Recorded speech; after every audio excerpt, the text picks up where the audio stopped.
be in the back. Definitely. I already gave Henry this tour.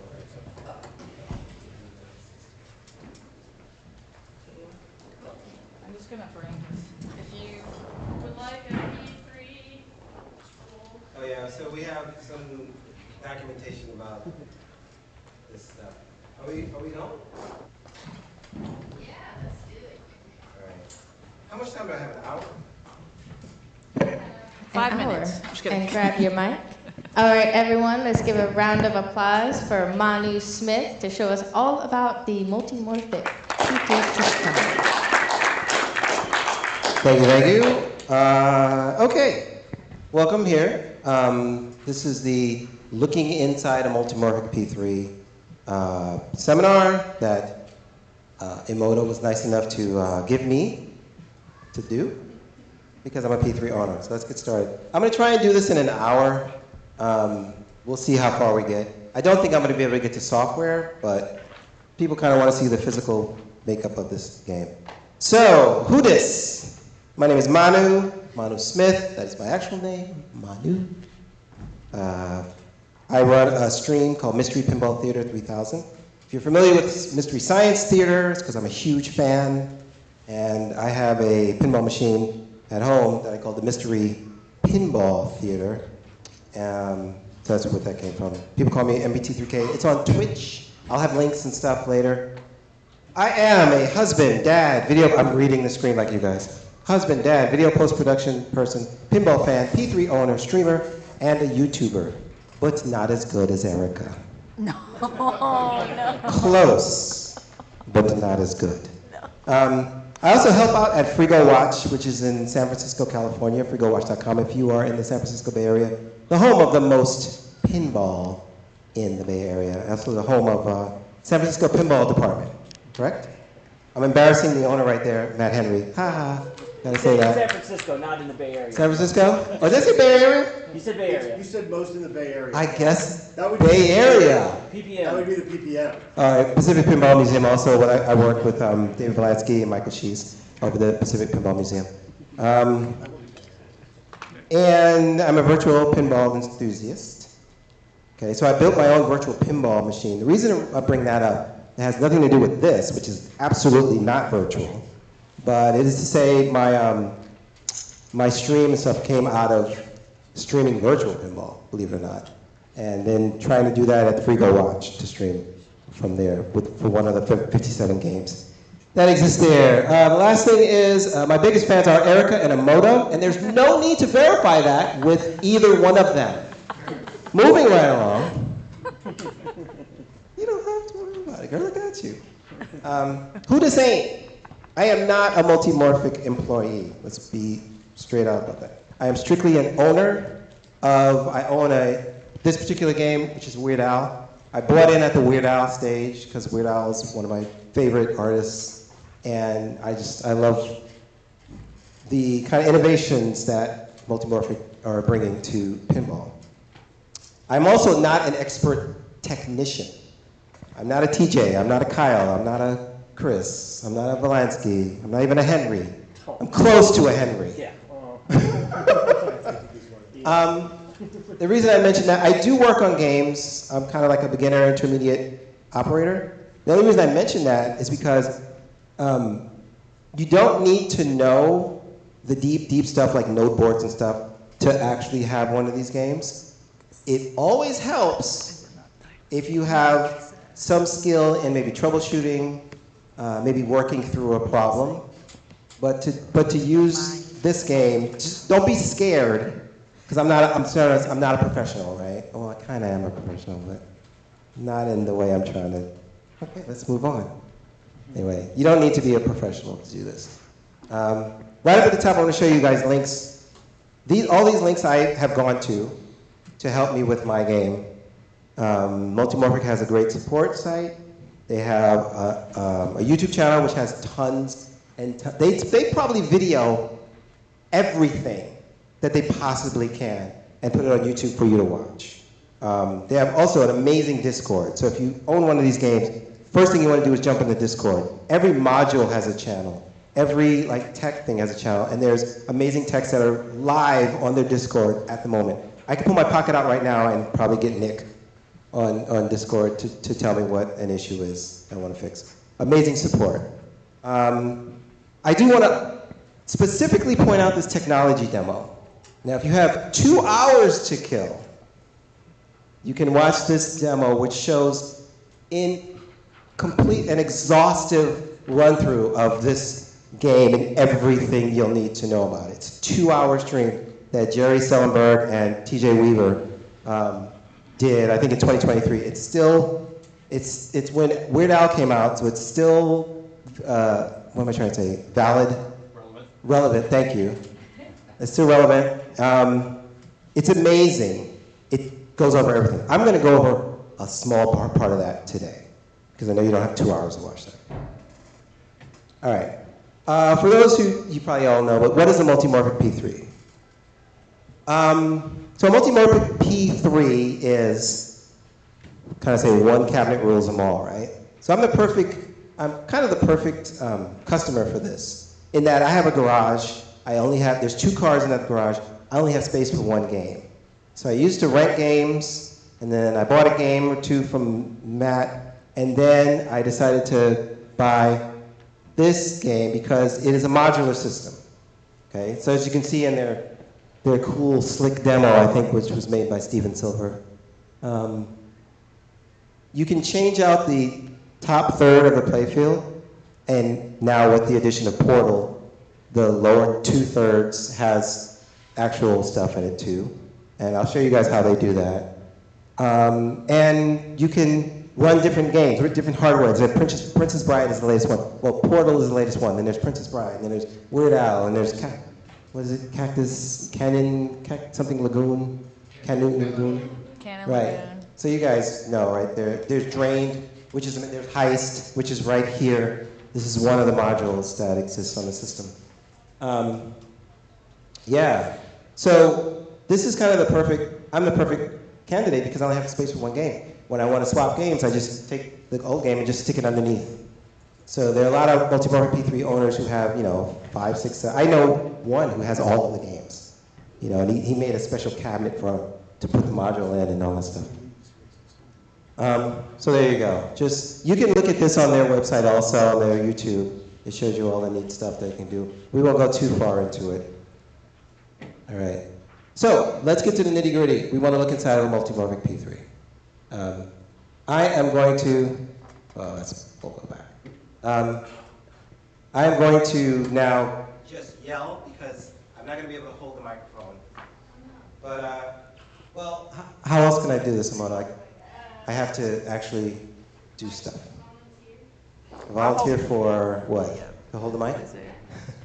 Ladies and gentlemen, Isaiah. Yeah. So what I want to do is we're going to power the machine down. Like I said, I'm probably not going to get into too much software.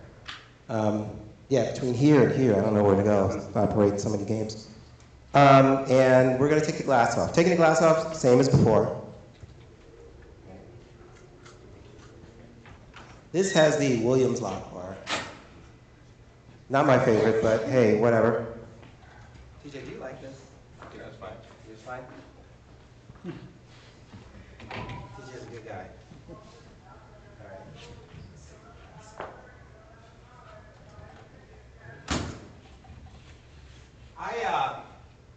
I 3D printed these corners. These are not the ones we use at the shop. These glass corners are great. So if you have glass, definitely consider getting these little rubber corners so you don't, sorry. We sell them on margopinball.com. They do. That is correct. Protect your glass. Save the cheerleader, save the world. All right. All right, let's walk through this guy now. So I want to make sure to get to all the points, and it's impossible to get to all the points in this. There's an upper playfield, and there's 2/3 of the lower playfield. Okay. So there are different service positions that this machine supports. This is not your typical machine where you're going to open it up, you're going to just one arm it and bring it up here, because we have a module here and we have a screen here. Okay, so in order to facilitate working on this game, I would say like 90% of the time, you only have to go to what they call service position 1. Okay, and that's this.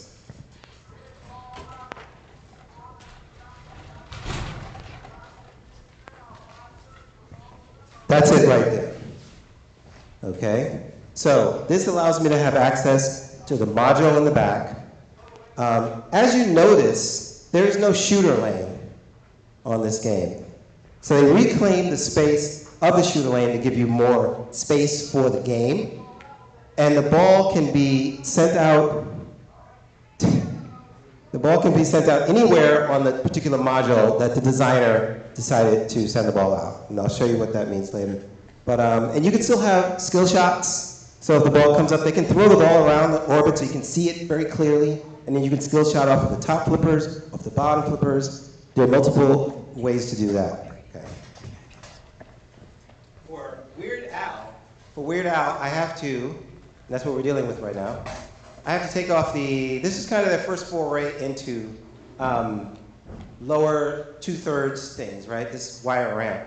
I remember talking to the guys at Multimorphic and said, oh, couldn't you like take a ramp and go from one side to the other? And this is before I even knew Weird Al was coming out. And they were like, I guess we could. So this is me. You're welcome.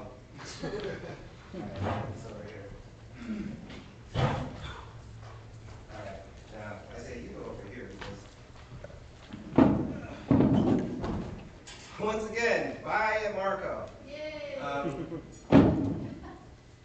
I'm going to take the module out. I'm going to take the module out. I stand on a stool because A, I love my back, and B, it allows me to get higher off the floor. I'm not super tall. But what I'm going to do is, there's 3 or 4 connectors on the back depending on your module. There are 2 Molex connectors, 1 RJ45, RJ45, and 1 USB. Here, take a look at that. Okay. So that's all the stuff required to hook your game up, hook your module up to your game. Okay, so I can take this, I can hook it up the side, I can just drop it in as long as I remember. Okay. There's a couple of latches that I'm going to use my fingers to click. And those physically hold the game into the chassis. And now every Multimorphic P3 has 2 handles. Okay, one on the back and one like kind of secretly made part of the game. Sometimes less secret than others. So in Weird Al, you'll see it's like just a straight up handle right here. If you look at Heist, it's harder to see where the handle is. It's because they designed it into the OCPD shot here. So you're able to grab, this is actually a handle right here. Okay, so it really depends on, who designed the module, how much they want to camouflage that handle. Princess Bride is like a handle, but it looks pretty and it's got trees and stuff on it, whatever. I'm gonna grab this, lift it up, right over. This is probably the heaviest module that they've made. I think it's 39 pounds. This is Weird Al. Okay, and actually, I'm just gonna put this on the floor, I guess, because there's no room on it. When you set these modules down, you don't want to put them down like this because clearly they don't sit like that in the game. So I'm gonna put it on its side. I can just, that's it. Okay, and I'll spin it around. You guys always see this part. You never see this part. Okay. And I'll turn this around too. Now, here's your pinball machine, really. The upper third is pretty much all pinball parts that you guys are all used to. All right? There's coils, there's leaf switches, there's subways. The only weird thing about these is these tubes here, because the internet is a series of tubes. And so is a Multimorphic P3. Thank you. Now, these are the buck tubes, or vertical upkicker tubes. And let's talk about how the game gets balls. Here's the most interesting part of this. Connor, come over here and show the inside. This is called, you got that? You got to see, oh, it's too dark. We need light. Oh, look at that exposure. Look. Make sure you point to the tray. Pull back a little bit. Back it up, back it up. Actually, here. Here are my balls. How many people know how many balls come shipped with a Multimorphic P3? 3. Wrong, Matt Henry. How many? 15. 13 back when you got yours. Now it's 15 because certain games need more balls. So this is what they call the infinity trough or the collection plate. Not much infinity if there's a finite number of balls that goes in. Mine at home has 20. I've heard it can hold up to 30 something. I would probably say don't do that because the more balls you have, the more possibility you have jams. I think 20 is like the sweet spot. The reason it has all that is because they stage over their VUCs, their coils down here. I think there's 7 of them. 1, 2, 3, 4, 5, 6, 7. I think there's a secret 8th one way over here at the edge. Oh, there's 0. There's 0 to 7. 0 to 7, so there's 8. Thank you, Dan. And this is, the reason this is here is because now the upper module has 7 or possibly 8 different ways to get the ball onto this play field. And now you can see where these VUC tubes line up. They'll sit, so Heist has 3 different ways for the ball to come out. It'll come out the OCPD, it'll come out the left side, or I think it comes out the top, whatever. Weird Al has, what does Weird Al have? I mean, just 2. Interesting. Left and right orbit. Sometimes the module will stage a ball. So this will hold the ball. When you start the game, it'll feed a ball up to the top, which sits and waits. So when you take this module out, you have to get that one extra ball out. But each one, I think Princess Bride has something. And Dan, how many does Portal have? A bunch. Portal, like? It's 2 staged, and I think that it will serve from 4 different. So Portal's a little ridiculous. They kind of use everything they have to get the ball out on the table. I think that's about it. So no one's like, oh, that's weird, right? It's one of the weird things about this system. All right, so let's move on. We're going to talk about the screen, the flippers, stuff like that, okay? So, to get into the front apron, I'm going to press this little button here, press this little button here, which reveals this loveliness, okay? The modularity of this system is a little insane. Okay, so I was able to take most of the playfield out. Now I can take, and I've actually done this, where I have to maybe work on my flippers. Actually, we have a flipper module over there. But Anyone who's tried to play Portal today out there knows that the flipper module. Yeah. They've only seen me take it out about 60 times. so no surprise in that. So there's a nice chunky Molex connector here. Oh, there we go.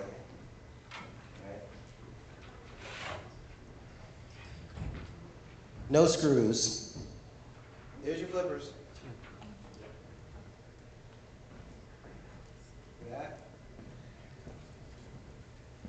No screws required. They just sit in there through snugness and rainbows.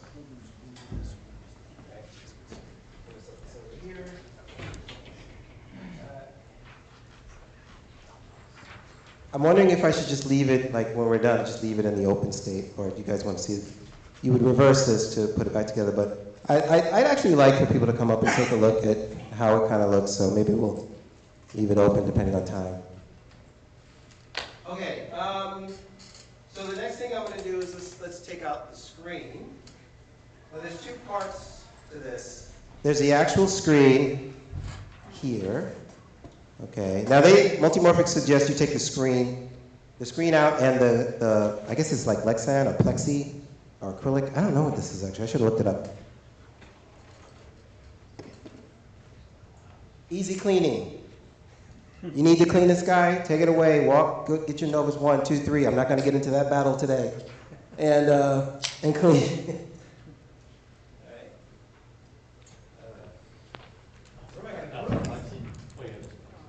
Yeah, it's not glass. 100% not glass. This is a full screen. This is your play field. Now, if it's not obvious why they use the screen for the play field, it's not just to be cute, right? But it's because you can change this. So then what would you do about the play field, right? So you can't sit there. They could have engineered some impossible thing that gave you inserts, and every time you bought a new game, you got a new plate of inserts with LEDs in it. No, they didn't do that. So they went the route of the artwork changes based on the game. Some more than others. Princess Bride, full screen. By the way, one thing I love about this system is that the player never ever has to look here during gameplay. During gameplay, scores right underneath here, right? If you're watching Princess Bride, all the movie stuff happens here. Every status element is right under your flippers. I've been playing pinball all my life. I still look up. I go, well, it's right there. No, but I want to look at that. Same thing, right? So they worked that out. Okay, I'm going to pull this out so you guys can see. There's two pins of power. Right? Am I going too fast? Make sure. Tell me to slow down if I'm going too. There's power, and there's a DVI. Yeah, underneath. One of the reasons I think I know they didn't go with HDMI is because it's not a locking system. HDMI is never a locking system. It was either DVI or SDI. No, they weren't going to SDI. Where do you get SDI, Manu? I mean, you can, but yeah, broadcast. And you're not going to pay broadcast prices. You're still paying tons of money for this. There's your screen. There's your play field. That's it. Ah, good question. So the question was, you can bring that. Oh, I think I was here. Good job, buddy. The question was, is it a touch screen or is it regular? It's a regular screen. And I'll show you how, because the game knows where the ball is. The game does ball tracking. Actually, I don't need a laptop. Yeah. I don't need a laptop. I realize it's so good.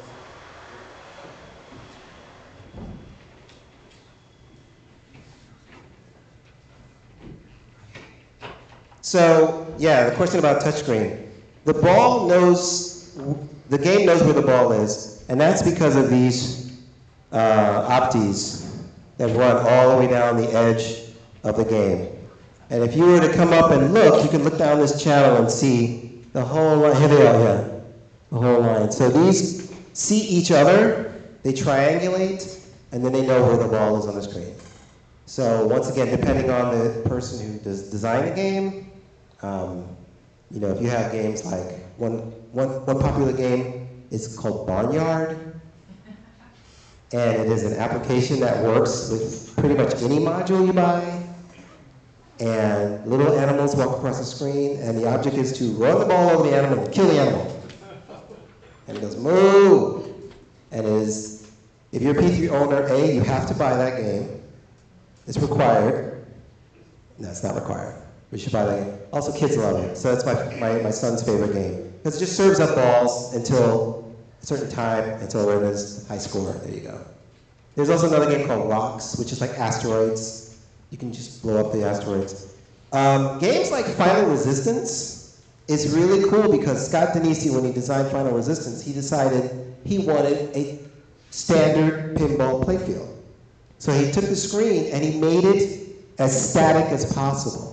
So he made inserts that, you know, virtual pinball people know this whole deal, right? They made inserts, and they did add a little level of interactivity of the ball, but for the most part, when you play Final Resistance, you really feel like you're playing, you know, your standard game, okay? What else is there? We have our upper flippers. So this Weird Al comes with 4 flippers, right? These flipper assemblies, I'm not going to take them apart, but these flipper assemblies are removable and exchangeable and whatever. Okay. Some people don't know, there's actually a shot behind the flippers. So depending on the heist, actually asks you to hit this shot right here, which is super hard to do, but it's so fun. These are your stand-ups, I guess. Okay, this is also detected by the screen, but these light up and everything. So these will trigger targets on the game, depending on the game. These wire ramps here are removable, fully removable. In fact, oh my God, right? So you've got a situation where you have a new game, they'll sell you the artwork for the game, and then you can just a magnet, right? Erica, I'm gonna do something that's gonna be really mean, but kind of sucks putting these back on, doesn't it? But that's what you got. Now, if you have a game on location, Erica, you can spend like 40 minutes putting that back on. But if you have a game on location, Multimorphic sells you a clear plastic protector that will keep people from randomly peeling off the artwork and walking away. Right? Everything is like that, even this. Okay? The newest versions of the P3 have magnetic sling covers over there and magnetic for here. These particular one is kind of like just plastic. All right? Another unique piece of the P3 is the rolls and scoops. Okay, so you have these guys right here. Notice that they're just slotted in. Once again, they didn't like over-engineer this. The wall will come up to block the ball for particular things, and the scoop will gobble the ball right there, and they light up. Another fun thing about particular, it depends on the designer. One heist, there's a mode where a police car will, on the screen, a police car will crawl across the screen and the scoops will pop up. And if you shoot the ball in there, your guy goes to jail. And then another time, an armored car will come over and do this, and do this, and do this. If you shoot the ball in there, you get extra money, right? So there's a lot of flexibility in this system in how the designer implements these features.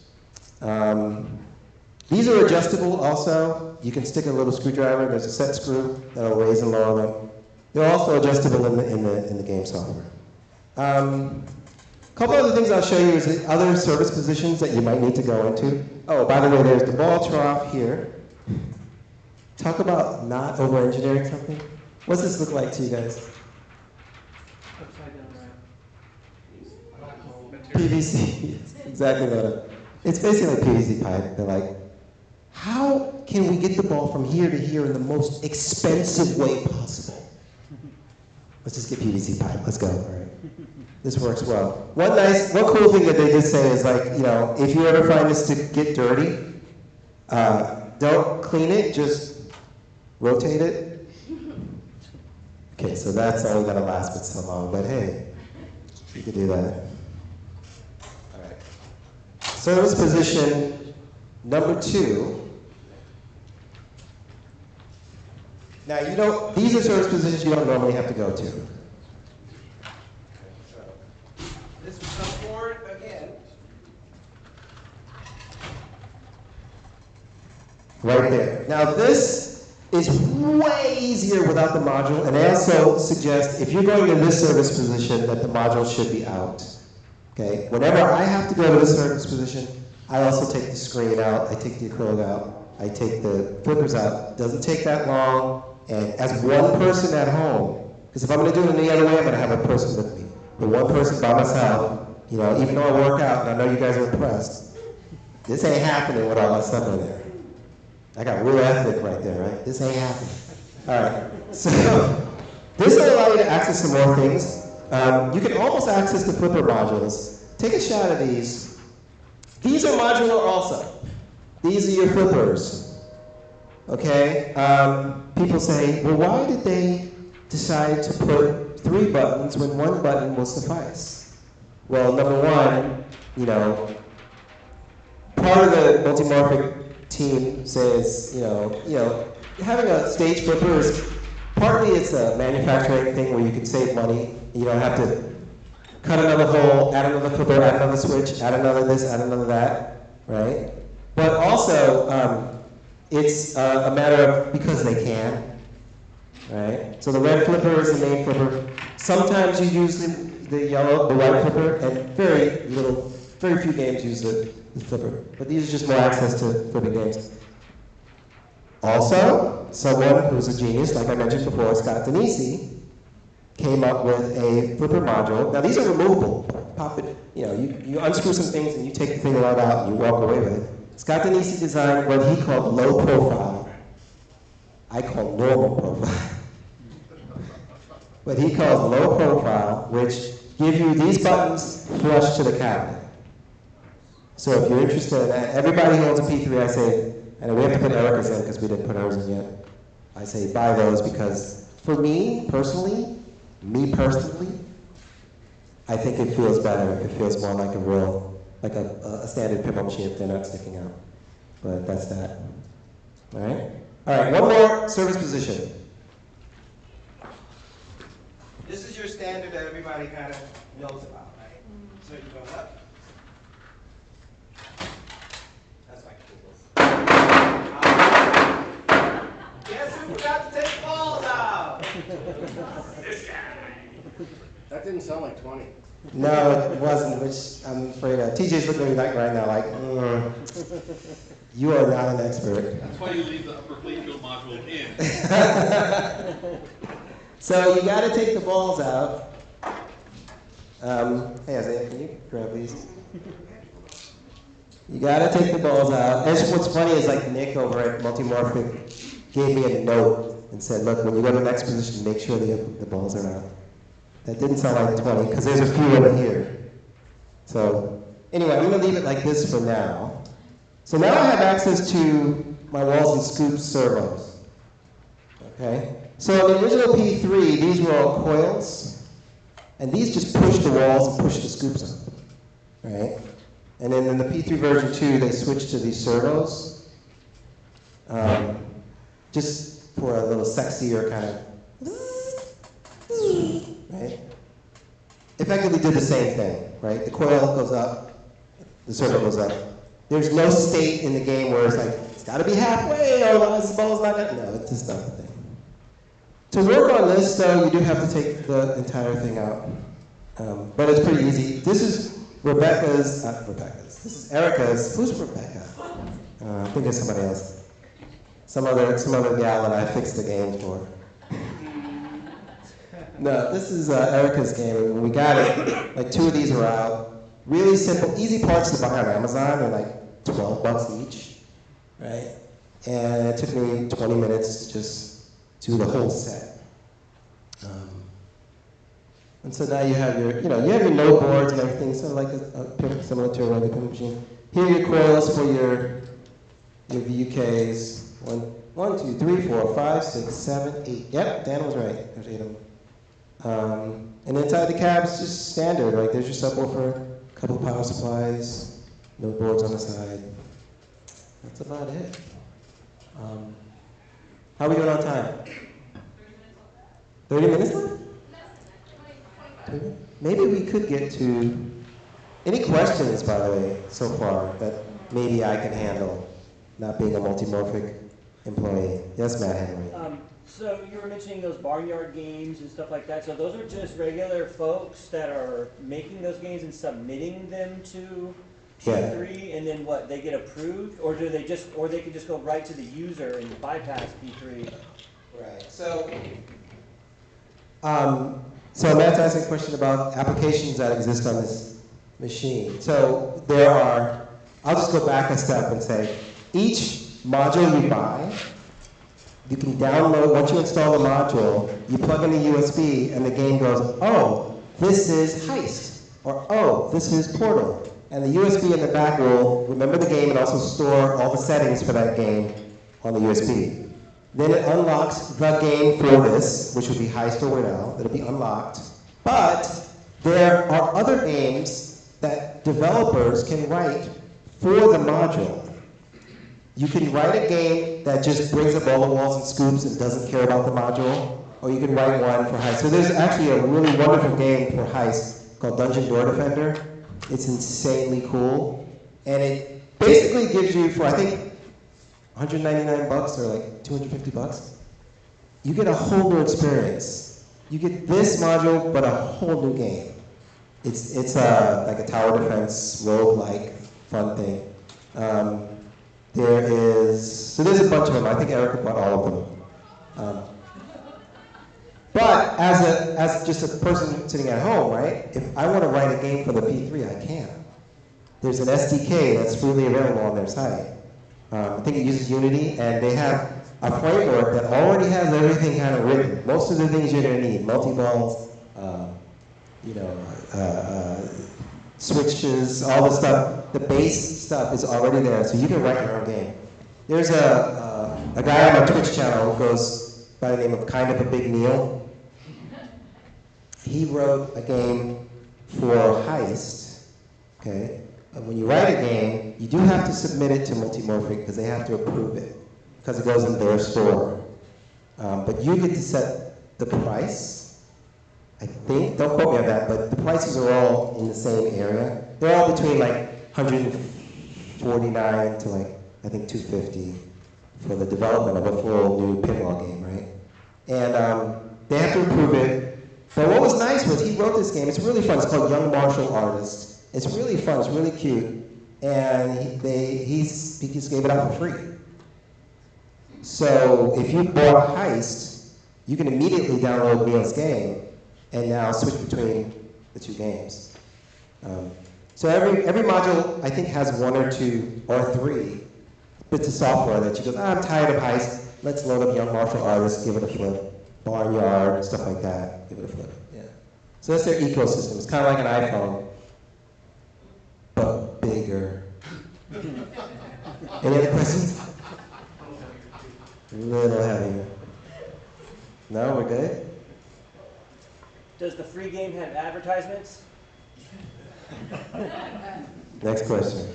The answer is no, but you're hilarious, man. How about, does anybody want to like briefly just come up and take a look in the system? I mean, I'm fine with you guys coming up, and then maybe I can close it down and we can maybe show you diagnostics and stuff. This is really less about the software and more about the hardware. Do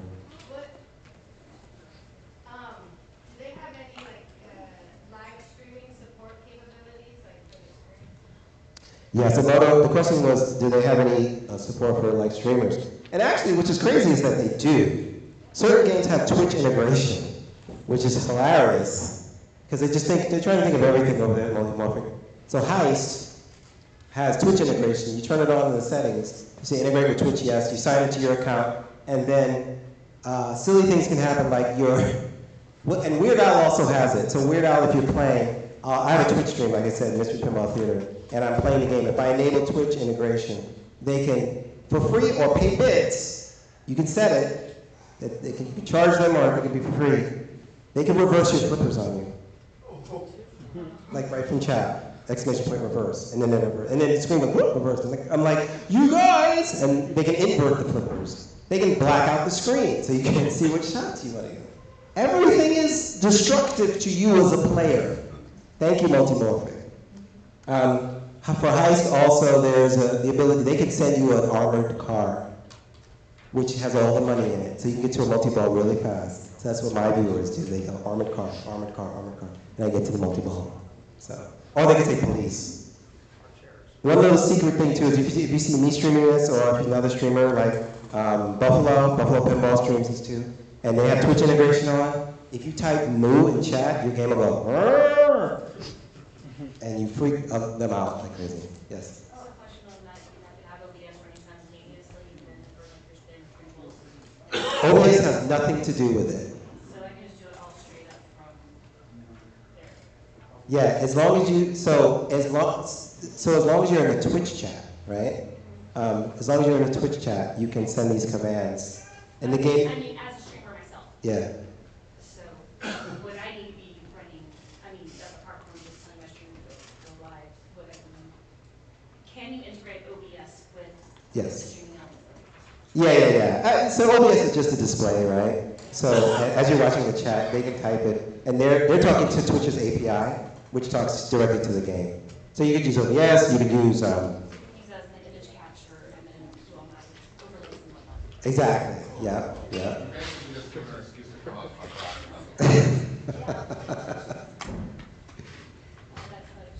That's It's fun. It's fun to do that. But if you want to play a real serious game, don't do it. Because your viewers will just troll you and you'll be done, yeah. Any other questions? Does anybody want to come up and take a look? Because I'm going to actually close it. TJ has a question?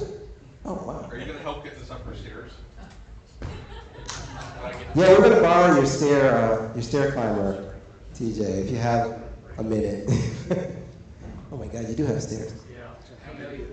I'm just trying to get it on the record. I helped build and stuff. I'm gonna be sick that day. All right. So nobody wants to come and take a look? So I'm gonna start to shut it down. Close it down. We'll go backwards, okay? Ready? Let's see how quick I can get this thing back together. Oh, do we want to put heist in? Yeah. I mean, I can. All right, so going backwards, we're going to, oh boy, please don't throw any balls. No balls.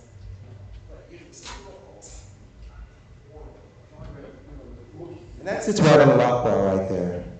So that's cool. Okay, we're gonna go back. It is heavy. It is a heavy game. I think this game is about, I don't know, TJ, what is it, 350, 360? Probably more than that, with the module in it. Weird Al's like 39 pounds. What's cool is TJ, another TJ Weaver at Multimorphic, promised me that the modules will never get heavier than Weird Al. He's like, not on my watch. Portal's pretty stout. I'm like, yeah, there's no way Portal is up. Hey Manu, Yes. just for the record, Erica left to have me and Matthew get the game out of our basement. Okay? Did you need your dad to do it all himself? It weighs about 600 pounds. It's like a fish story now. I was this big.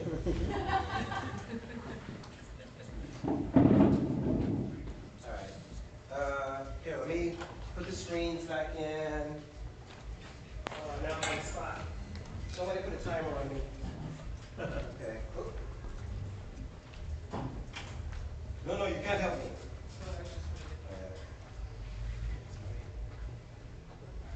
So this guy goes here. This is what I call entertaining. So I actually find it entertaining watching somebody like TJ work because they're actually smart. All right, plug in the DVI.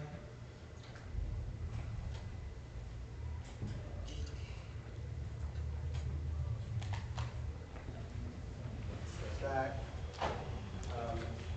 Pro tip, if you're having trouble with your walls and scoops lining up with your playfield here, I just covered them, but there are little adjustments inside the left and the right side of the walls that you can ask Multimorphic how to adjust, and that will raise and lower the screen. This is something I didn't know for a long time. But if this transition from this here to the scoops to the module is not perfectly straight, you're going to get air balls. All right, so that could happen. So there are adjustments for that. They kind of thought of all that.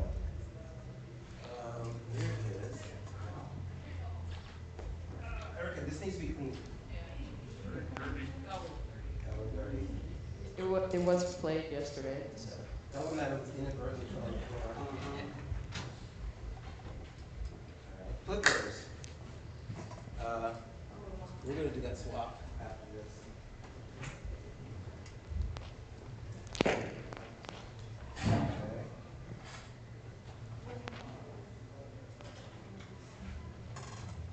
Rolex. Bam. Just push it in, that's it. That's done. What game are we doing? Heist? Heist then? Yeah. Alright. Make sure you don't have any balls in the Oh, rails. God, yes. Okay, where are my balls? Let's find my balls. DJ, where are my... What's your name again? Isaiah. Where are my balls, Isaiah? Alright. Don't hide your face, we know you're laughing. when you put the ball, don't drop them from there. When you put the balls back in, you're gonna want to put them in the tray and not in this area here. Oh, we lost our camera. Okay. You're gonna dump them into the tray because they tend to block the VUK tubes if they're in the track. Yeah. So this is something P3 owners always do. You just push them into the tray and they're done. You'll forget to do that approximately every time you flip model. You will forget to do that every time. The other thing I forget to do is put the cross ramp on Weird Al, and then the ball just dribbles out on the table and you go, I put the glass on, darn. First time I switched Weird Al, I forgot to take it off. Did you? Oh, yeah. That was awkward. Yeah, I mean, it's okay, but yeah.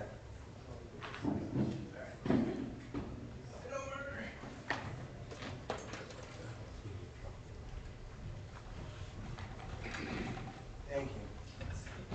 All right. Once that's in there, if you do shimmy shimmy and you want to push something, do what Jerry says. Push on things that are hard, not on things that are soft. Okay? These lock in, and then I reconnect my.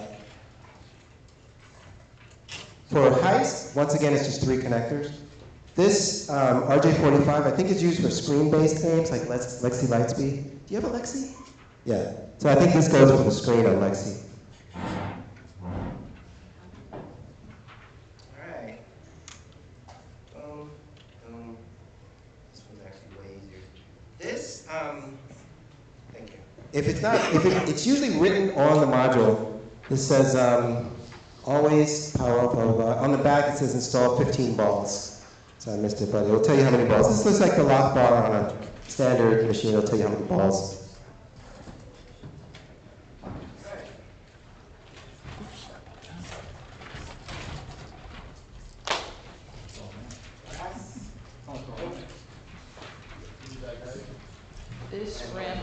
This ramp is for Weird Al. That's for Weird Al, yeah. Or make sure you keep a little tab too. Do you have it? Yeah.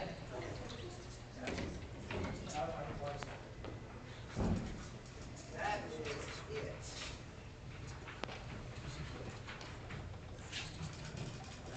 Once again, 3D printed off printables. Yeah.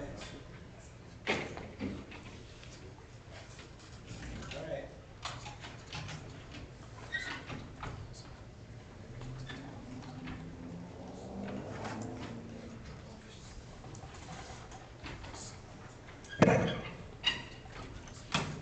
Time. Woo! 32 minutes. 32 minutes and 43 seconds. How long was it? Minus comments, 3 minutes and 47 seconds. Minus comments. So it's sitting at like 8 minutes right now, right? All right. Thank you.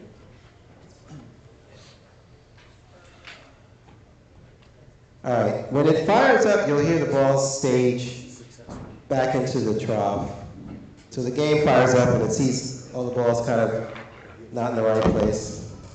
Let's see, P3 pop. Yeah, so depending on nowadays if you buy a P3, you're gonna get this cool interactive kind of display here with these fancy lighty thingies. This topper, which I just got my topper running. Hey man, I got my topper running because, well, I have a ceiling that's too low and I had to take the topper off mine. Multimorphic sells a topper extension kit that allows you to put your topper anywhere in your house.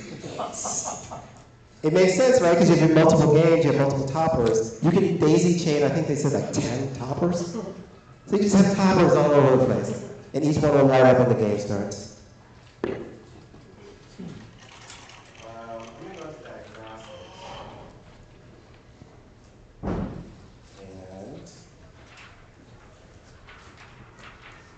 I think this is the first time we ever put this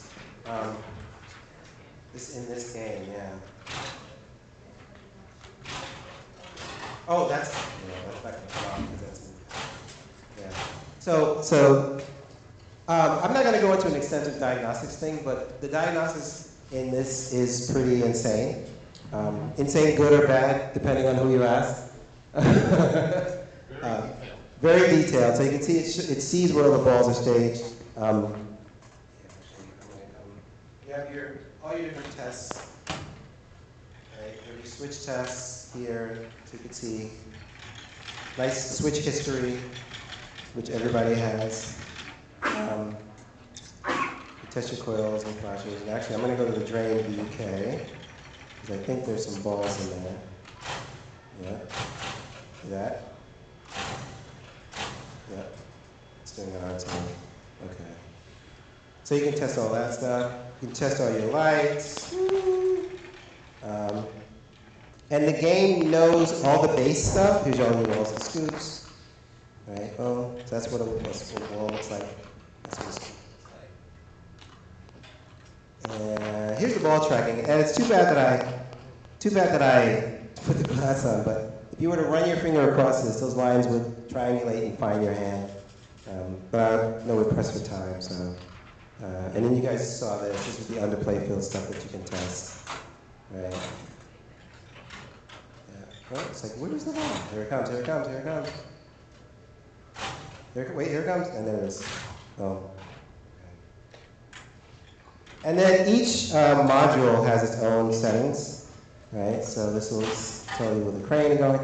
Heist is kind of cool because it does have this crane that, oh, there we go. It has this crane that brings gameplay forward a little more, right? So, because the crane will come all the way out, as you can see, and you can bash it. It's kind of a fun bash toy. Portal, if you buy the extension, has a spinner and a ramp, and a spinner, a ramp, it has an upper flipper like a trick wall, it has a kickback, and it has a gate with targets. So it's like wow. It's like 6 or 7 more gameplay elements, and it comes all the way down to just above the flipper. Yeah, so it has the dangerous shots like you're looking for. 4 screws, 3 punches. 4 screws, and you're done. And so it has all the danger that you're looking for. And Connor, if you could just show these rails, I think we showed it once, but these rails are the magic the P3, where they can mount stuff on this slot pretty much anywhere. And so I kind of bought the system because I bought into the innovation. And I mean, I gotta admit, you don't see these too often en route, really, because they're too new, and operators kind of don't know so much about them, so they're a little shy about it. So I bought mine because I wanted the unique experience at home. You know, I can go to work and play, Guardians, and I love that game, Deadpool, and I love Matt and everything, but I don't want to see him every day, right? Okay, maybe I do. I love you. Okay. So anyway, that is basically it. We're going to come out, and once again, if no one has any more questions, that's it. There's a system manager that'll manage software updates and all other stuff, and Wi-Fi connection, because this is fully Wi-Fi, and you can download the game. But outside of that, I just want to say thank you. Thank you. That was awesome.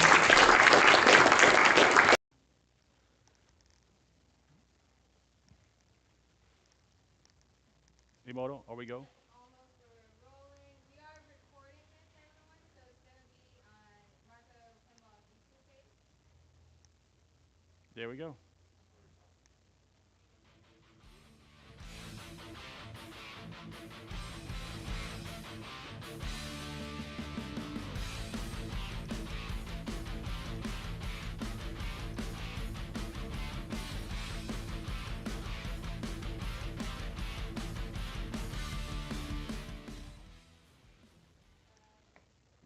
Hello, everybody. Welcome to Pinball University at Golden State Pinball Festival 2024. We have Michael Matson, a.k.a. Dry374, epic pinball streamer, changing the game and landscape of pinball streaming, making us all make bigger, beautiful content when live streaming. He's going to teach us all about it. Take it away, Dry.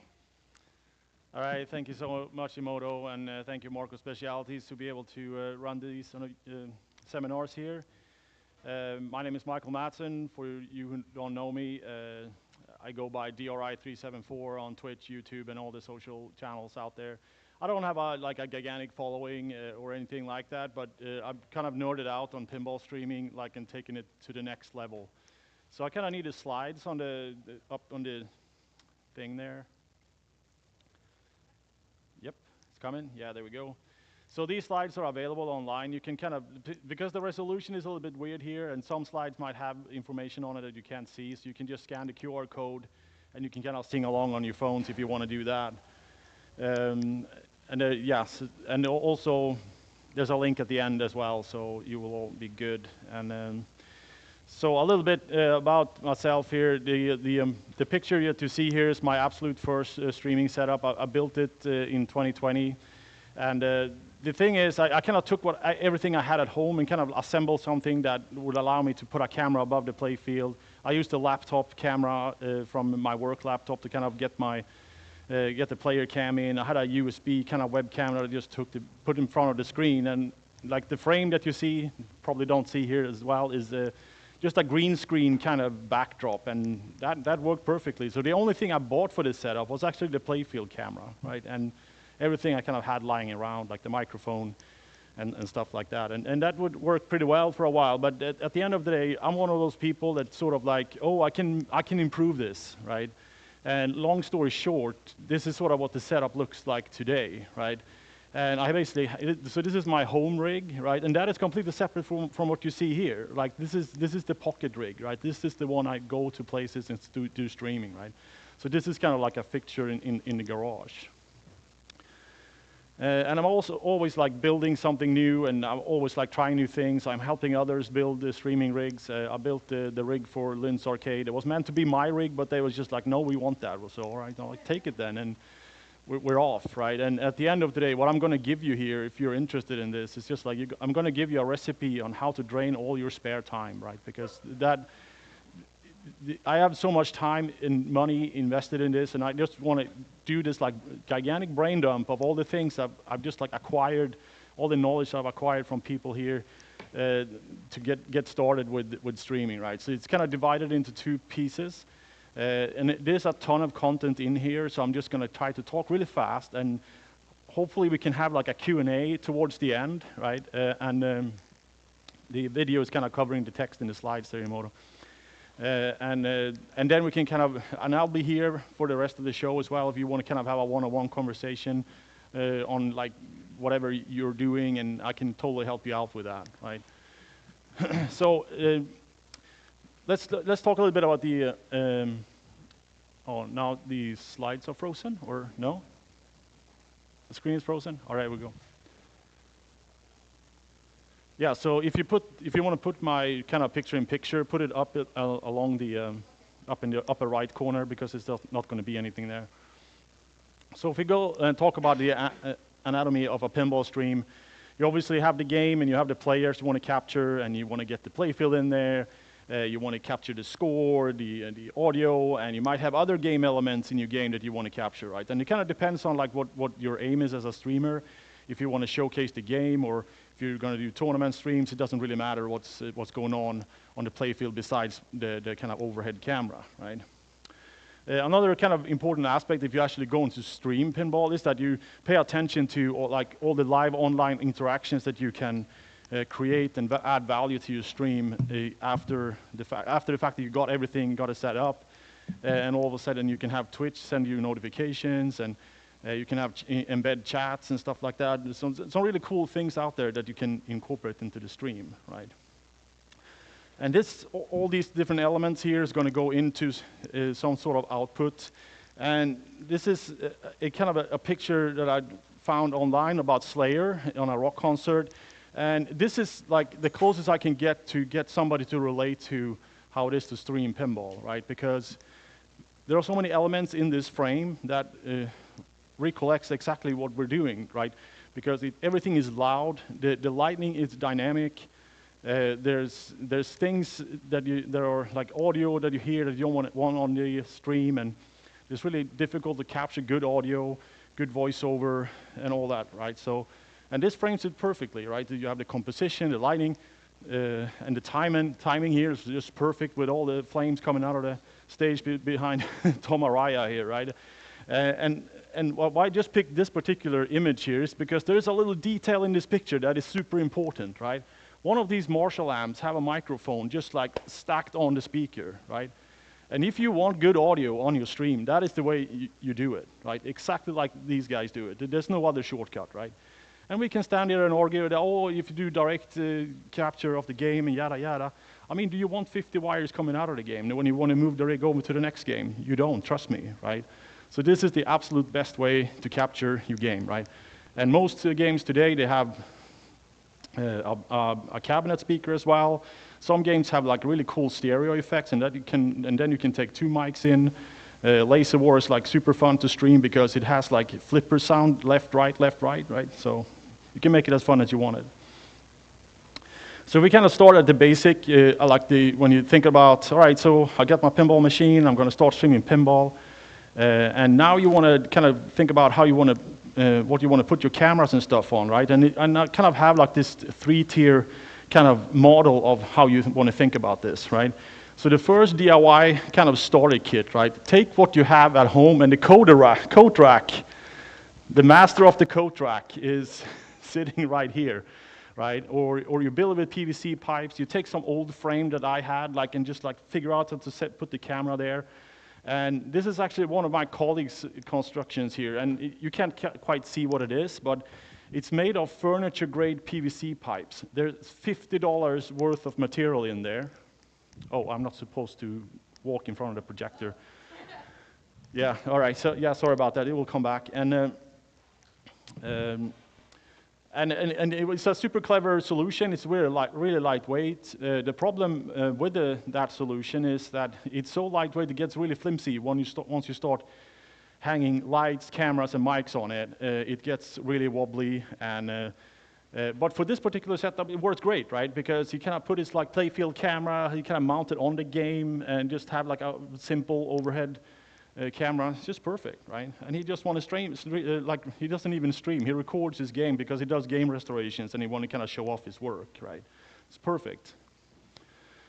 The next stage is all right, so this is hot fun. I want to stream some pinball, right? And the next stage is to kind of go down all the tripods and the mics and the C-stands that are out there on the market to kind of get the lights in the right position, get the mics in the right position, get everything in the right spot, right?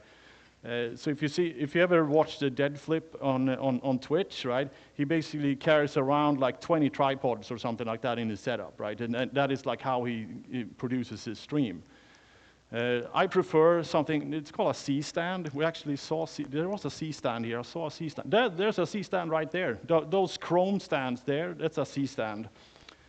And they are super sturdy, right? And you can put wheels on them, you can put armatures on them, so you can get perfect fit where you want to put your cameras and your mics and stuff like that. I travel around Europe with this one you see here, and it's just one stand, right? And I have my laptop, the batteries, and 3 cameras, 2 lights, and a microphone, right? Work great. And then when you're ready for the full send commitment, then you go visit 8020.net and you build your rig out of something called 1550 T-slot profile. And that's what you see here. This is the rig right here. And you can build that in any shape or form you want. You can cut all these lengths. You kind of just order what lengths you want and how you want to build the frame, how sturdy you want it. You can put in angle brackets and all sorts of stuff on it, depending on how much weight you want to put on it, right? But it's really flexible in that sense, right? And then when you look at how those profiles are kind of shaped, is that you can kind of nip in these really clever crab clamps in the profile, so you can position everything on it exactly as you want it. And then you use these magic arms. They're called magic arms, the little things with the thumb screw on here, and you can kind of position everything in a 360-degree motion, however you want. Super flexible. Oh, now I killed the projector again, Emoto. Sorry. I don't know why it's so sensitive, but. That little remote, it has a laser pointer at the top of it. Oh, okay, I can use that instead then. Oh, look at that. Just don't put it in some of that. Yeah, all right. So that's kind of how, that's mainly, what you see here is basically the main components of when you want to build something. The only fixed mount I have is on the playfield camera. It's actually this rig right here.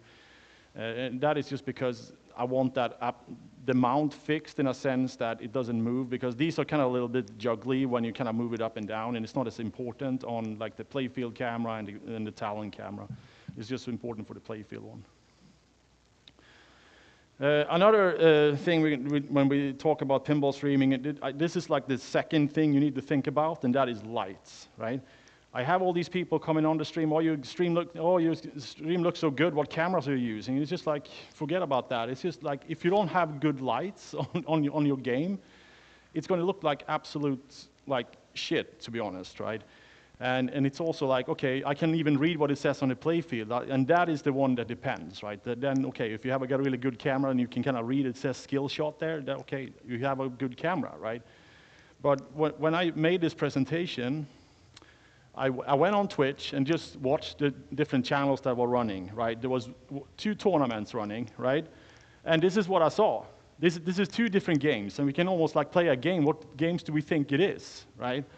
And it's just horrible, right? And that's why I'm here kind of trying to teach the gospel that use lights, buy lights they're like super cheap, super simple. They run off like USB power packs. They're super efficient, LEDs, right? It's just, there's no reason why you shouldn't have lights on the talent and on the playfield. Oh, this clicker doesn't work. So if we kind of talk about some of the details here, this photo doesn't look as good on here as it will do in the real presentation, but this is a perfect example of, this is from Lynn's Arcade. This is Rick and Morty, and everyone who's played Rick and Morty know that that is the darkest game there ever was, right? And the important bits here is that we don't have any lights on the back box, right? So we kind of built custom hoods here. I'm going to show that in a different picture as well, to make sure that lights doesn't flow where it's not supposed to be, because that is also a problem, right? And the same thing with the talent. You just want to highlight the talent. There's no other light anywhere else. You don't want to put the light in the eyes of the talent. You can see that my light is sort of pretty low here. It should actually be higher up, but since it's only me playing, it doesn't really matter, right? So you want to have the light very high up and with hoods around it so it doesn't create reflections. And speaking of like glare and reflection, is that all of a sudden when you're streaming your game, you're dealing with 2 things, right? You don't want to glare the player, and you don't want to glare the people that are viewing the stream, right? So using anti-reflective glass and stuff like that is really helpful. But the cheapest trick in the book, especially if you're streaming Stern games, is just like turn off the back box lights while you're playing, right? It's a night and day difference. If you have like regular glass in the game, there's a menu setting in the Sterns. When you start a game, the back box light just turns off, right? And that means that you can basically see the whole back of the playfield really clear.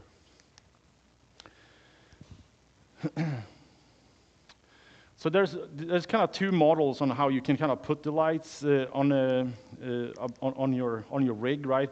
So this is our old kind of Lynn setup, and this is still the setup I have in my home arcade. Because it doesn't matter, because when I'm streaming, it's only me in my arcade, right? If you're using this at a public location, this means that the player who's playing Fast Break and Monster Bash here, they will kind of play like this, kind of like try to figure out to get out of the glare. They also have that light straight in their face, and that is not the optimal solution, right? So we have Scott here modeling so this is the end game for the Lynn's rig, and this is kind of how I recommend building stuff today, right? It's just, you buy this like really cheap ABS plastic, some Velcro, and some duct tape, and you build like these barn doors, as they call, or hoods, to make sure that light doesn't flow where it's not supposed to go. So this light here, I put the entire hood inside the frame, so it doesn't distract the player to the left or the right. The hood is like super long, so it doesn't like create any reflection on the play field, or if you would stand next to Scott here, you wouldn't be able to see the light at all, right? It only lights the talent playing the machine, right?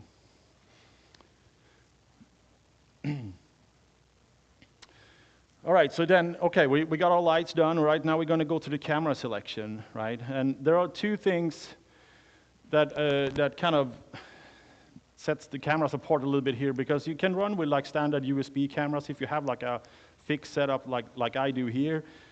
Sure, you can just plug in a bunch of USB cameras and get it started, right? But the most common sense today is to use HDMI cameras. And when you look at shopping out for an HDMI camera, these are the two most important things you need to think about, right? You need to have a clean HDMI feed that only sends the actual image that is being shown through the camera. You don't want any extra metadata, not grids or framing or whatever settings the camera is running on, right? And you also want to make sure it's externally powered, right? Because whatever camera you think you're going to buy has a battery, it's just like, toss that battery, because it will last an hour, maybe, right, if you're lucky.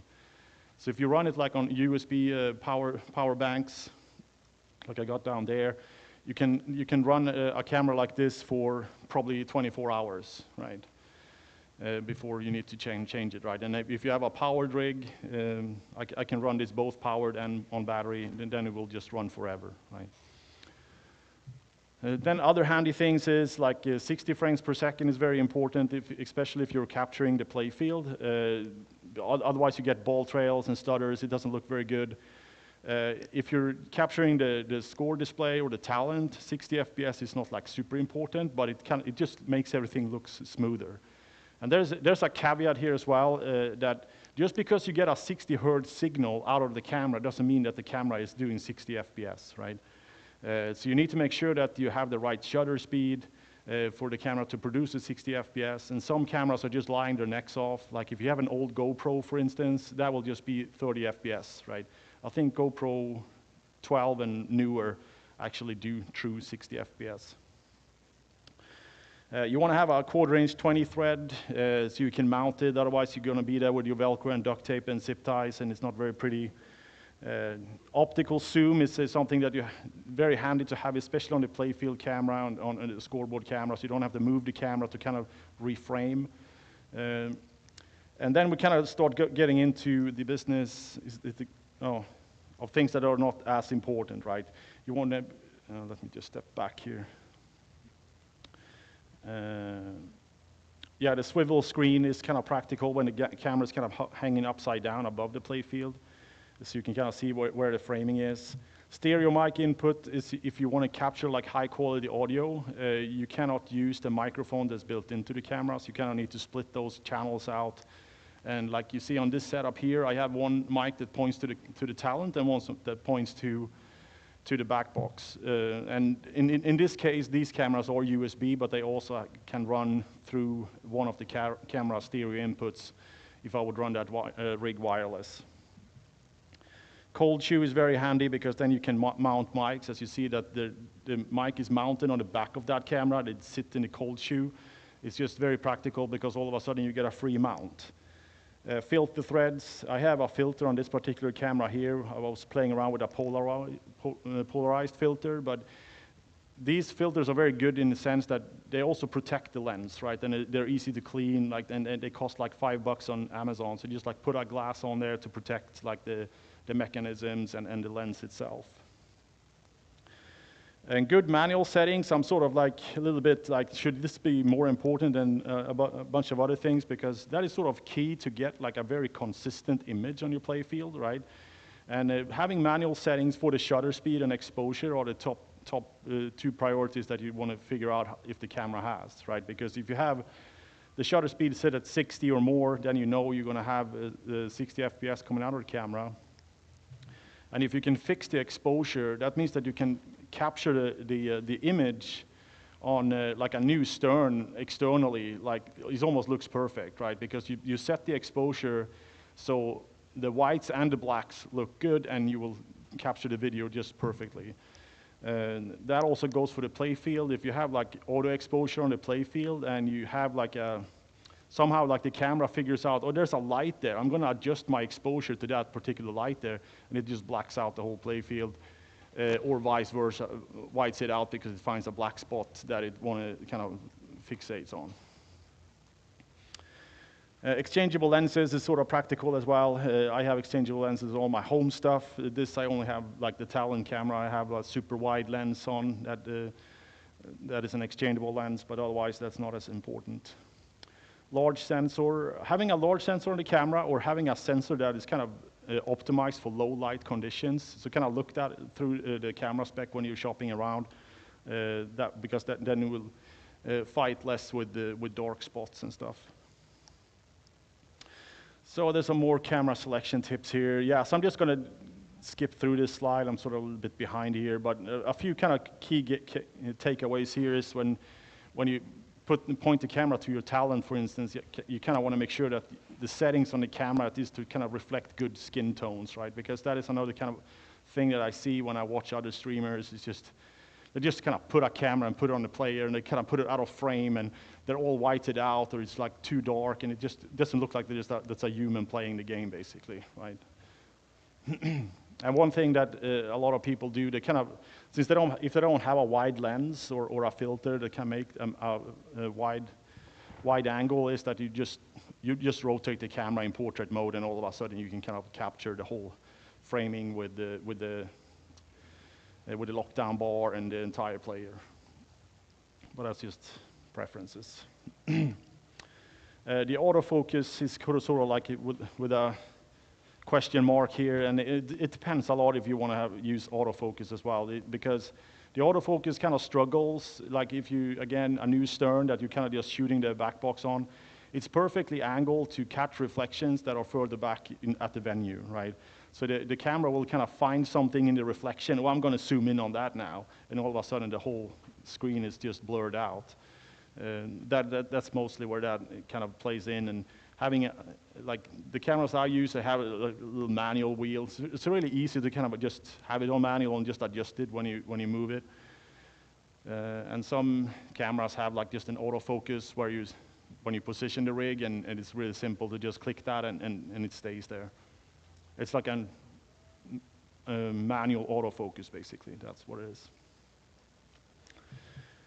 So capturing some audio here, that's kind of my favorite thing. So why I'm being so anal about this is because I used to do like live audio when in my adolescence. I played in a punk band, and I was at live venues, and we kind of set this up ourselves, and I was the one that they sent a bunch of mixing courses and stuff like that. So I kind of grasped this concept somewhat, right? And a few rules that I'm kind of applied here to the pinball streaming part is that you want to have your mics close to the source, right? So you want to have mics like kind of close to your face. You want to have the mic close to the back box. You want to make sure that the gain is right, and so you can have a good mix in when you bring it into your software, right? So then you can see this on this particular setup here. It's very similar to my home setup. It's just like I have this shotgun mic that is about a foot from my face, and it's not in my face. It's not covering my face. It's not really part of the framing. It's just really close to my face, but it's not like it's not distracting, right? And then I have like probably the same mic that is being used in the Slayer concert, right? It's an instrument amplification optimized microphone that you can see those hanging in front of guitar amps and stuff like that, and this one captures the audio really well. Another kind of caveat here is that you want to, when you stream pinball and you have multiple audio sources, is that they have to be captured outside in one source, right? And it's a little bit difficult to explain this, but say that you have two different brands of USB microphones, for instance, right? And that means that they will be sitting on two different places in the USB bus. They have different like chipsets and stuff like that.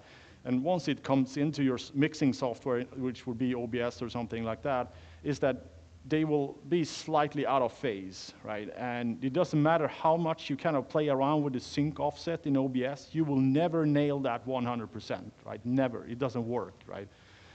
So that's why I have, you can see here, I have like a mixing console that all my 3 mics go in there, and everything that comes out of that is just in perfect sync because it's just analog audio. And I feed that into my capture card that can offset, like depending on the frame delay and stuff like that. So I get my video and audio into my stream in perfect sync, so I don't have to touch anything, right? So embedding it in the HDMI signal is usually what I resort to. You kind of have like your stereo mics inputs on the camera. So you take one, so you basically have like a Y splitter cable. So you have left channel is player and right player would be the game. and you will have them on different channels in OBS, and they will both be in perfect sync. The clicker doesn't work now. So what other things do we have here? Yeah, so I have the kind of the propeller hat accessories here that I've kind of started experimenting with, having like noise gates, compressors, equalizers. I spent a fortune like building like echo cancellation in my garage, because it is a garage, right? So there was no sound dampening whatsoever. So I kind of covered the ceiling with sound dampening material, and that just made a ton of difference, right? So the audio is so much better now when not everything is just bouncing about, right? And just have that in the back of your head with Tom Araya with the live music setup there, and you'll be fine. I also want to do a shout out to the software options that are actually out there that are all really good, right? So in the setup here, for instance, I used the Rode USB microphones, and I got 2 of those. And since they are the same brand and using the same software mixing console on the laptop, that means that those mics will be in perfect sync at all times, right? So if you want to go down the local kind of USB route, you don't want to have an external mixer because it's too much work, and I totally understand that. Rode has like figured that out on how to have multiple USB input sources in perfect sync, and they just do it perfectly. And you get a lot of kind of features for free. You have a software noise gate, you got a software compressor, and they have a bunch of other kind of podcasty kind of features that kind of enhances the voice and stuff like that. So definitely check that out. All right, so we are now at the art and science of video capture. I bet you can't see the text here, but it's kind of, so it just illustrates the different bandwidth that are needed to do uncompressed capture, right? So when you bought your USB camera for $19 at Best Buy, do you actually think that's going to press 3 gigs per second over the USB bus? I can tell you right now it won't, right? There will be some sort of compression codec applied, either in software or on the chip on the camera. It will make it look really bad, right? And I kind of like, there's another kind of caveat with having a bunch of USB cams, is that they will always be out of sync, right? It doesn't matter, like if you play around with the delay, sync delay in OBS, and it will never quite work right? It's also very compute intensive, and settings are usually very hard to work with. It's like you plug in a USB camera and you configure it perfectly and it shows up in OBS, right? You unplug that camera and you plug it in again, and all of a sudden everything's gone, all your settings are gone, it shows up as some different device, and it's just completely broken. It's really difficult to work with. So what most players and streamers do today is that they kind of capture video in quadruplets, right? So you buy this like massive quad capture card. This one here is from Magewell, but there are many brands out there, like Elgato has one, Blackmagic has one, and there's also now capture cards with 4 inputs that you can put on Thunderbolt, and there's a bunch of different things out there that can do this exact thing, right? And that means like all your HDMI video sources will be in perfect sync. You just like bring in all the cameras, and you can up to 4, and everything will be in perfect sync. If you have same brand of cameras on hanging in the rig, there won't be a single frame of delay on anything, right? Another thing that I've kind of started experimenting with, and there's a few streamers that have gone down this route as well, and that is using something called a multi-viewer. And that is like this little box that you see hanging here, right? And it's basically designed to allow you to have a TV set in your living room with multiple input sources. Say that you have a PlayStation, you have some TV signal and some DVD, whatever, and you kind of bring all those kind of input sources into one frame, right? So you have like, in my particular setup, I have mostly used the quad setup, but sometimes use the single setup, right? But you can kind of, most of these have like programmable setups. It's really practical, like the picture-in-picture setup. You can kind of program exactly where you want the picture in the picture and stuff like that. So it's like really handy from that perspective. And what that essentially looks like when you bring it into to OBS is that with this particular model, which is a full 4K model, it gives you 4 perfectly in sync 1080p 60 signals, right? And I have a 4K capture card hanging underneath the laptop here. I mean, the thing is that technology has gone so far now. It's like it just sits underneath. It's like big as a matchbox, and it captures 4K 60 without a hitch. And it doesn't use. It is a USB, but it is a 10 gig per second USB card. So the video stream is a little bit compressed, but you can barely notice it for the use case of streaming pinball, right? Because mostly when we kind of put these different frames that you see here into OBS, everything is scaled down, right? So you will not have any loss in resolution whatsoever. And another thing that is kind of becoming more common as well when you do video capture, and this is just something I discovered recently, and I'm just like, oh, I need to get into this, right? And that is using something called NDI. It stands for Network Device Interface something, and it's been around for decades, and that basically puts your camera on a standard network. It has other cool features, like if you have you have pan, tilt, and zoom. You can kind of control the camera, like the positioning of the camera and stuff like that, remotely from OBS, basically, if you want to kind of reframe stuff and things like that, and it's really cool. And then there's a bunch of different standards. There's a new that are coming out that just makes the video transmission more efficient, faster, better, and everything, right? And it's just the practicality of the camera sitting on the network. It's all of a sudden, it's just like, I don't need a capture card, right? It's just like, you just like install the NDI plugin in OBS, and all of a sudden, oh, there's the camera. And it comes up like this, and it just works, right? It's very handy, and all of a sudden, but then all of a sudden, you deal with other problems, right? All of a sudden, you need a reliable network, and how do you sync these things, and all that, right? But then again, we have 4 cameras, we have a multi-viewer, all cameras go in, we send our grid over the network, and everything will be in sync, right? So problem solved.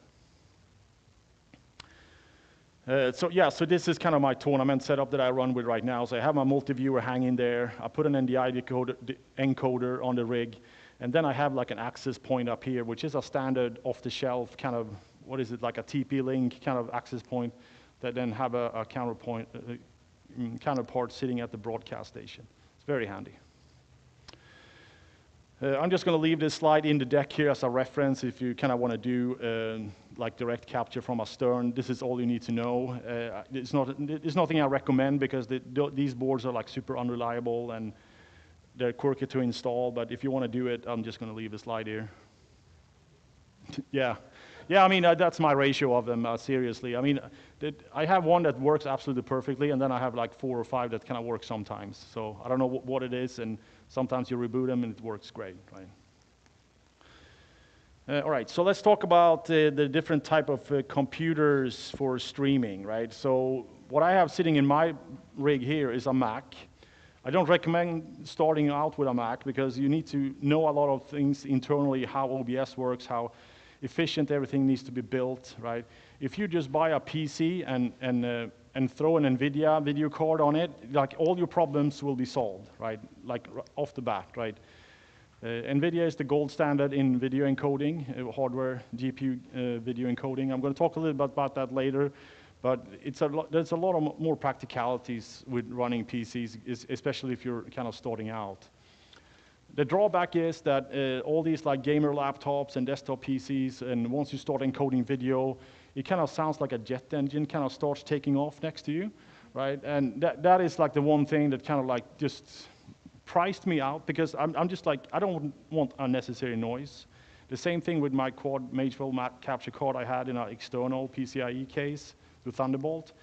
Loud fans, like all the time, right? It's just like, I just want to get rid of it, run my Mac, dial everything down, looks great anyway, right? So, but it's a little bit more difficult to work with.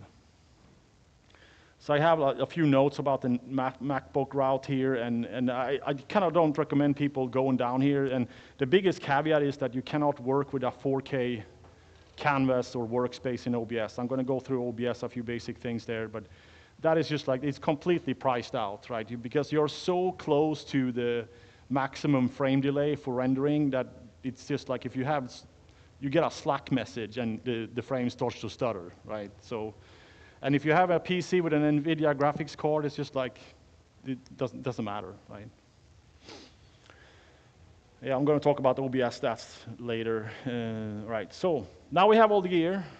What are the timing here? Okay, I got another 20 minutes-ish, right? I'm good, all right. So, so let's start with the OBS crash course, right? Again, this might not look as good in here, but you will be able to see it on the feed later, right? So this is kind of what my setup looks like. I just started OBS without having my cameras connected, right? And if we start with the program, this is sort of like the program, the cameras, the preview, you can call it a bunch of different things, and you can run OBS in like studio mode and multi-viewer mode. It's a very kind of complicated suite of tools that you can control a broadcast with, but this is kind of the most common way to kind of use it, right? And the program is basically what comes out of the stream, right? And then you have your scenes. Your scenes is basically what goes into the program, right? And what goes into a scene are a bunch of different sources, right? And these sources can be a different scene, and it can be anything digital you can ever imagine, right? It can be images, can be videos, can be audio input capture, video input capture. What else do we have here? Yeah, we have some text elements and some other kind of backgrounds and stuff like that, right? And like anything you can think of, like, and if you have third-party kind of hardware and stuff like that, that would be a source. Like my Blackmagic kind of capture card would be its own kind of source, right? Audio mixer is pretty basic here, but like everything you kind of put in the sources here that have an audio feed. It could be a video file, it could be a audio input capture, obviously, but anything else, like if you import a scene into a scene, and that has an audio source, that will be visible in the mixer. The output controls there, it sort of controls the broadcast, the recordings. If you have a replay buffer configured, that's where you will start and stop that. And it's also like the virtual camera stuff and such. What else do we have here? Let's see here. Why is it not advancing? Did something happen? Oops. We kind of went a little bit far there. The Wi-Fi is a little bit spotty here. So yeah, so the custom Twitch TV controls is really handy to have like at your fingertips. That kind of where you can edit your stream info, kind of when you want to stream. That's where you can put your stream marker. When you're done streaming, you can raid somebody else there, your buddy or what else, and kind of clip things and that you want to process later. So stats is usually hidden in a submenu at the top, right? You go kind of view dockable things and stats, and you can kind of drag that window to put it into the OBS itself, and that kind of gives you at a glance of the performance of the stream, right? You will see that you're live, you will see the bandwidth, and if you don't have any frame delays or frame drops and stuff like that. So it's really good to just keep an eye on that, right? So, because when somebody's saying, oh, it's stuttering, right, and stats will tell you, right, that you see dropping frames or whatnot, right. Another very handy feature that I wish somebody told me about earlier when I started streaming is that like the different how OBS manages like profiles and scene collections. It's so handy to kind of manage like all the different assets that way. And there's also plugins for OBS that are really handy where you can copy stuff between different scene collections. Right, so you can have a profile for like when I'm streaming Pinball, I have this profile, and when I'm streaming an arcade game, I have this profile, and that is basically where you have all your Twitch information, your recording settings, your encoder settings, and then you have your scene collections, and that is basically this list of things here, right? So if you say that I want to kind of test something new out, and I want to mess with my gold kind of setting, my gold scene collection here, you just like create a new scene collection or duplicate the one you have, and start trashing around in that. And that is like very handy for when you want to do different things at the same time. Okay, so I kind of need to speed up things here. But let's talk a little bit about encoding audio and video, right? So if we go down like the hardware GPU video encoding route, well, I kind of talked about that briefly, is that it offloads the CPU. PG&E are very happy when you start up your GPU video rendering because it's power hungry. like hell, right? But it breezes through any type of scaling, any type of filtering, like it's water, right? It's just like so smooth. You can use the most expensive scale filtering in OBS, and everything looks fantastic, and it doesn't cost anything, right? And the encoder is called NVENC, and Intel and AMD, they're kind of like fighting in the wake of NVIDIA to kind of get it right. There's a new standard that's being worked on right now. It's called AV1. It's not widely adopted yet, but it looks like that is going to be the replacement for a lot of different encoders out there. I don't know how far they've gone yet, but Twitch doesn't support it yet, and until Twitch doesn't support it, it's not going to be very widespread, right? I think YouTube, you can use AV1. And if you're an Apple user like me, it's just like, this is just a warning, right? If you want to go down the Apple route, it's just like, do not use the Apple Video Toolbox stuff for anything below like 10 bits per second and lossless, because you will get a lot of rendering artifacts, and because it's not very efficient at low bit rates, right? Which is a shame, because it's really efficient and it looks really good when it does its job properly. But since it can't work at low bit rates, it's completely off the table, right? And what happens then is that you need to like put all this stuff in software instead and use the CPU to do the encoding, right?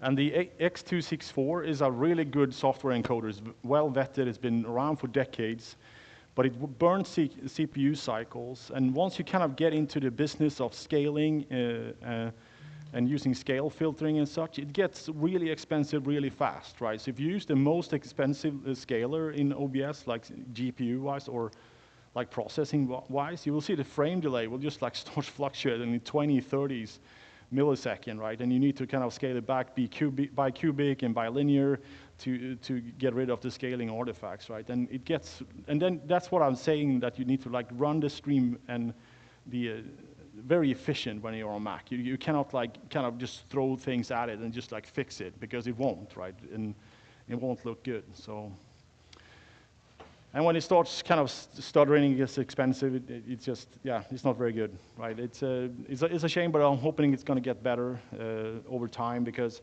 Apple Silicon is a pretty new thing, relatively speaking, right? So hopefully we'll get there one day. And then for audio, I just like keep it above 160 kilobits per second and you're fine. Most people kind of recommend, you should use 384, and it's just like, I can't really tell the difference. So now we're going to talk about the internet. The ARPANET was invented 1969. No, just kidding.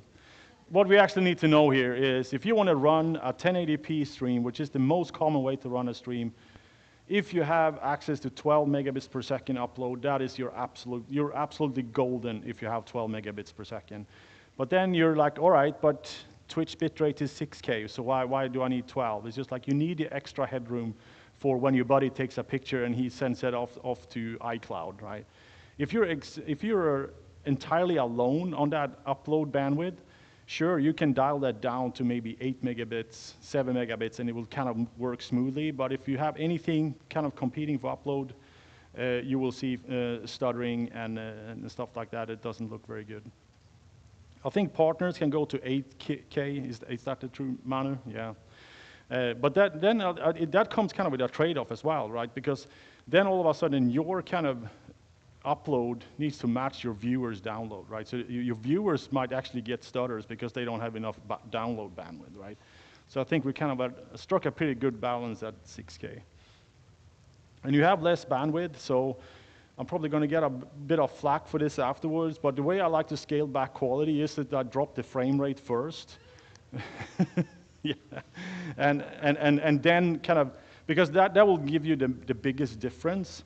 And then you kind of, start cutting in the canvas, right? You kind of go from 1080p to 720p, right? But all of a sudden, it's so pixelated, and the encoders doesn't really work that well at that bit rate. And if you can't do a 2500 kilobits per second, I would just walk away and say this is not doable, because it won't be a very good production, essentially, right? And that is like really, really low, right?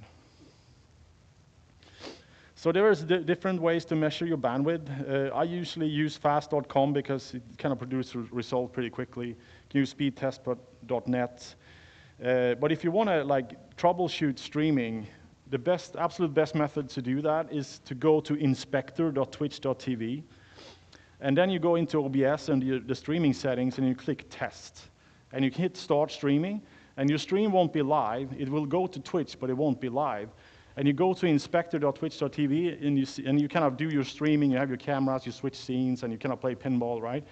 And after a while, you get this graph on that website where you see, okay, so this is my encoding bit rate. You see here, yeah, it's pretty locked at 6K. The dotted line here is the frame rate. It's locked at 60, right? So all of a sudden, you can do this without like anyone kind of watching you, if you know what I'm saying, right? You kind of do this to ensure that you're good to go, right? You're ready to go live. This is what it's supposed to look like, right? And if you get like red out patches, yeah, I should have actually brought one that had issues with it.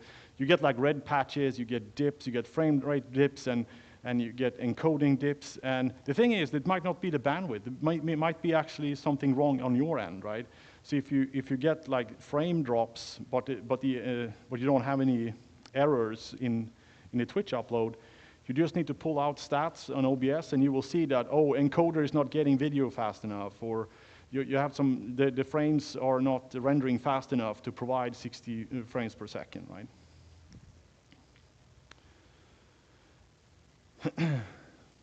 So, right, Twitch et al. So how do we like get our stuff out on the internet, right? So you have your nice pinball collections, just like, yeah, I'm going to stream this, and I'm going to be the rock star of the world, right? So at the end of the day, like, don't take advice from me because I don't have a massive following, but this is kind of a few of the things that I kind of think about, right? So live streaming is just the protocol that you send from your computer to whatever service is called RTMP. And that's what every service on the planet uses. There might be some other one kind of using like RTSP or something like that, but at the end of the day, most of the services uses RTMP. But I would say that the majority of the live streaming community is on Twitch. We have our own category on Twitch thanks to Dead Flip, right? And that's kind of where we hang out, right? And some creators have started doing multi-streaming, so you kind of stream to multiple destinations at the same time, either through a cloud provider that kind of provide that service for you, or you have OBS plugins that allows you to stream to multiple destinations, right? And the thing is, I kind of dabbled with it recently, and I don't like it. It's just like it gets too like hairy, and you need to kind of update descriptions and stuff like that for your stream at multiple locations. It just creates more work for you, and it doesn't really affect engagement much either. And but if you're doing like pre-recorded content, I've talked to a few content creators here at the show this weekend, and you should definitely focus on YouTube. Like do proper like 4K videos, and kind of build your community on YouTube, because your content will be better found there than on Twitch. Because once you kind of have something on Twitch that is not live, it just vanishes, right? Nobody can find it, right? While YouTube has really good search functions for different subjects. So this was, again, I just opened up Twitch on any given Saturday, and we can see there's a tournament running here. Sanjay Shaw is playing. He's a famous player, right? And all of a sudden we have 100 viewers, right? And that's usually what they get. Like the big tournaments have viewers in the hundreds. There's another tournament running here with 24 viewers, and then there's a third tournament here running with 11 viewers in Norway, right? But then you scroll down one page, and here we are, right? 5 viewers, 4 viewers, 2 viewers, right? And I don't want to discourage anyone from not streaming, but this is the reality that we live in, right?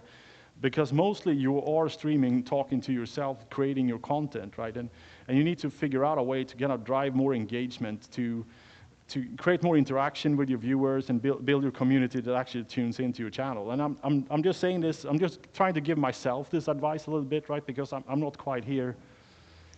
Because I'm here with the single-digit people, right? So what can we do? Because we don't have the Super Bowl budget, do we? Right? We have day jobs, right? So how do we get there? So if you look at the different creator tools out there, there are multiple different platforms. I kind of just looked at Streamlabs and Stream Elements, right? And they will allow you to build a lot of cool stuff that you can incorporate into your stream, right? You can have the chat like embedded in the stream. You can have subscriber notification, follower notification. Some of these platforms have like bots that you can configure that kind of greet your followers, welcome them when they come in, and like custom emojis and animations, and they have a lot of neat stuff that you can embed into the stream itself. Match play is kind of essential for tournaments. I'll just put that in there as an example, right? So you kind of have a specific broadcast view that you just get that URL from your tournament director, and you will be able to follow the tournament in a kind of in that graphical representation with players and games and things like that. And Scorebit is another kind of cool thing that is specific to pinball streaming, is that you can put a little score button in your game and you can provide live scores to a stream board. And that can then be imported into Twitch, and you can have scores and modes and all sorts of weird things kind of showing up in your stream here. I'm not using the stream board here, actually. I'm experimenting with a different thing, but that is another kind of value add that you can add to your stream, right? Being quick with the scene switching and doing cool things kind of live is something that I see a lot of people kind of think it's cool, right? So when I play a game that has a video mode, for instance, I just like step on a pedal that switches to a video mode kind of scene, right? So when I play Scream on Venom, for instance, right, I have a little picture of myself, and I have the full screen of the video mode in the entire stream, right? And using stream decks or like customized kind of keyboard shortcuts and stuff like that, that really helps a lot, because that removes a lot of the static that kind of is pinball streaming, where you just have the playfield cam and the talent cam and the score cam and switching scenes back and forth. And I kind of hit a different pedal if I want to kind of talk to the chat when somebody asking a question. I kind of switch to full screen view and kind of have a conversation and kind of have the chat overlaid in that. I also run around on social media a lot and kind of promote upcoming events and promote content I've created and stuff like that. And sometimes I get a lot of engagement on that, and sometimes I don't. So it's kind of like a hit and miss, right? All right, so I'm going to wrap up here. This is the last slide, and we need to let the next folks in. And I want to see if there's any questions as well, right? So the 6P rule is something that I kind of abide by, and that is like prior planning prevents piss poor performance, and I do a lot of work behind the scenes before I show up anywhere and stream anywhere, right? I've thought of every possible contingency, what can go wrong, and I have a plan to remedy that, right? So that is, be very preventative and proactive. That is the best way of doing it. And remember to test the stream, like in OBS, run the whole test thing I kind of told you about. That helps a lot to kind of give you the confidence that like once you hit live, this will actually work, right? And when it comes to like spending money on gear and figuring out what you want to do, it's just like everything is, I mean, stuff is kind of important to different people. Like, I kind of like when things look good and sound good, right? That is like my only thing I'd kind of prioritize, right? But for you, something else might be important, like how do I build a community, how do I engage with my users, and kind of tailor your setup for that instead, right?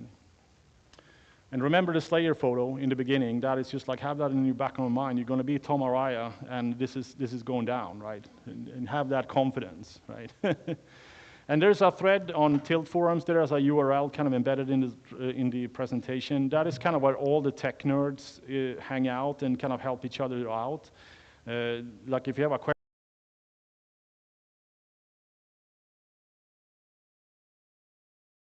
we'll watch it and kind of give you little hints and tips here and there, right?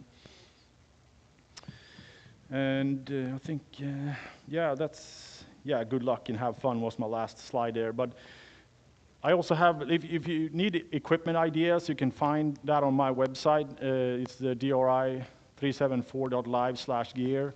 Like everything you see hanging in this rig here, got Amazon links or whatever it comes from. So, but anyhow, so do we have any questions? Emoto's running around with the microphone. We got a couple of minutes. Questions about how to stream pinball? Have you experimented any with on-screen like telestrators to be able to draw a touchscreen and as you're showing Yeah. something?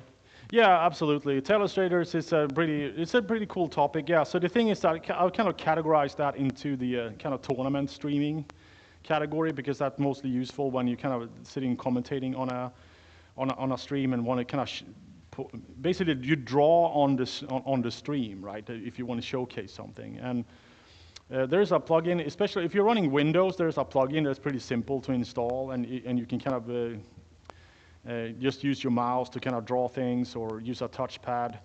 I recently discovered a plugin called WebRTC Telestrator for OBS that is basically it's like dialing into to a Zoom call to your own computer, and you kind of show a screen on a third. Yeah, it's really complicated to explain it, but it gives you the ability to basically take so I have a portable monitor with a touch screen, right? That is my telestrator. So it's not actually using a telestrator, you know, because if you buy like an off-the-shelf broadcast telestrator, it's just like, hello, $5,000, right? I don't have that, right? I'm going to use a software solution, and my portable touchscreen was like $200, right? And then you use the WebRTC Telestrator plugin, and it's up and running in 2 minutes, right? And it's so much easier, and it's just HDMI, and everything just works with OBS, and the plugin works great, right? And you just get that, whatever that plugin produces, you take that in as a browser source in OBS, and got different colors, you can draw lines, you can write text, and all that stuff, right? Thank you. Any other questions for Dry? In the back. In the bag. All right. What's on your wish list for Stern or Jersey Jack that would make your job easier, make it easier to stream pinball if they were to add something to the machines themselves? Yeah, that's a really